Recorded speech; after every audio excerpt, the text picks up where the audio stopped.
and when it's been loosened enough, just pull it straight up off of the shaft.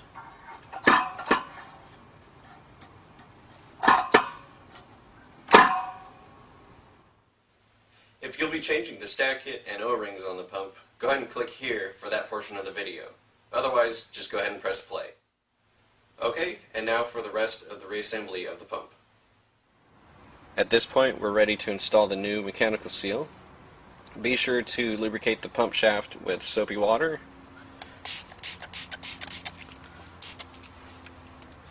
And when you push the seal down, be sure to push on the round piece rather than the hex head.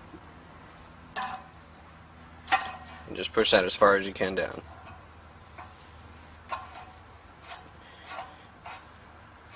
Tighten it by hand, and we'll come back and torque it. The proper torque value for these shaft seals would be 26 foot-pounds.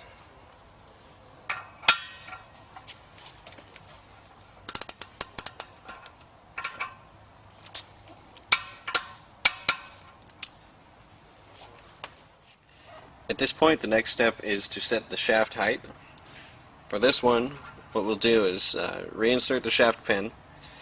You'll see there's a little bit of play. You can lift the shaft up a little and it'll go back down. For this one, be sure it's all the way to the bottom, and then begin to tighten these set screws here. We'll just go around, start a little bit of force on each one, and then go back around and tighten them fully.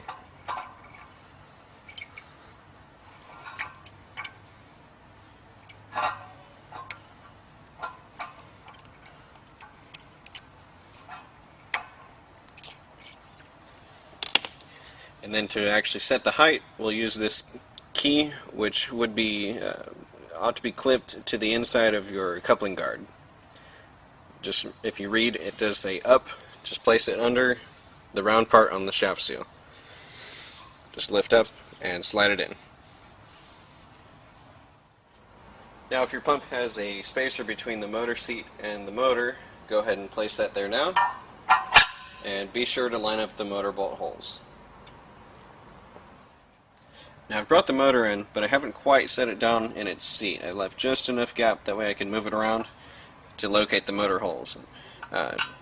Just take one or two bolts and bring it through, and just by hand tighten it. That way you've located where the holes are the whole way.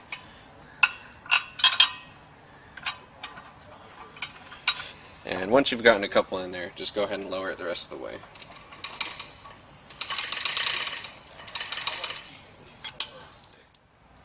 With the motor set all the way down on its seat, we'll go ahead and torque down the motor bolts.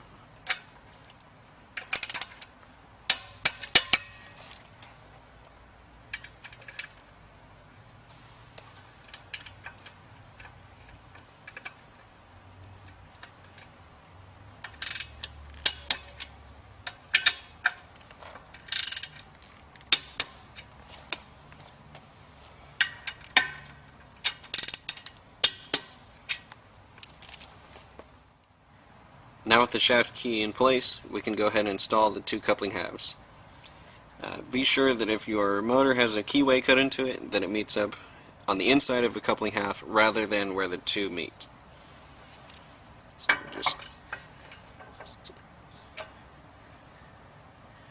and also there's a small cutaway where the shaft pin needs to sit in, which you can see right here.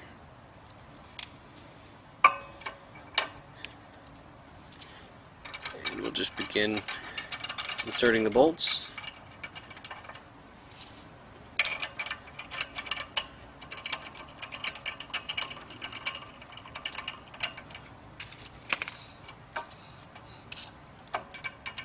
Which you can see right here.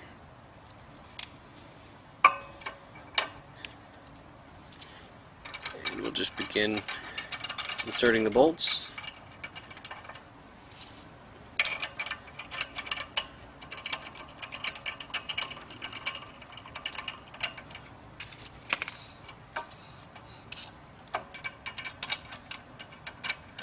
Continuing on to the other side.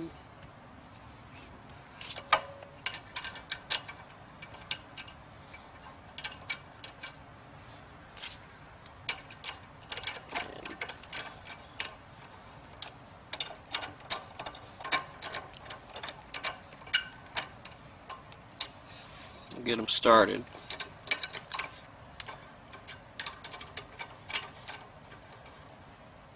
An ideal way to have these together is to have this gap between the two coupling halves as close to equal as possible.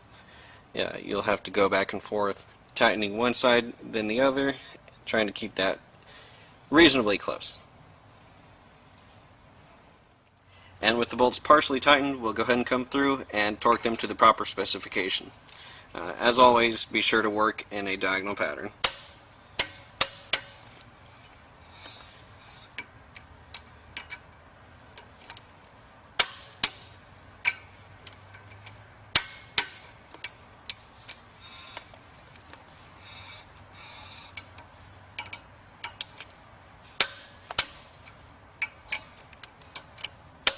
I just want to check that one just to be sure. Alright, once the halves are tightened together and torqued down, we'll go ahead and remove the key.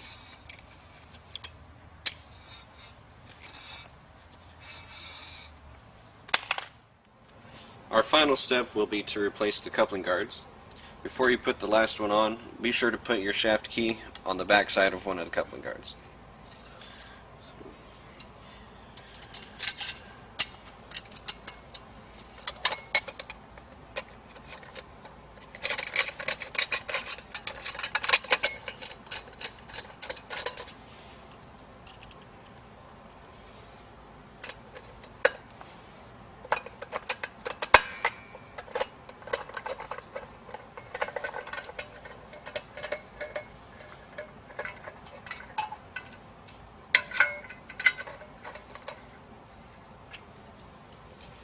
And we're done.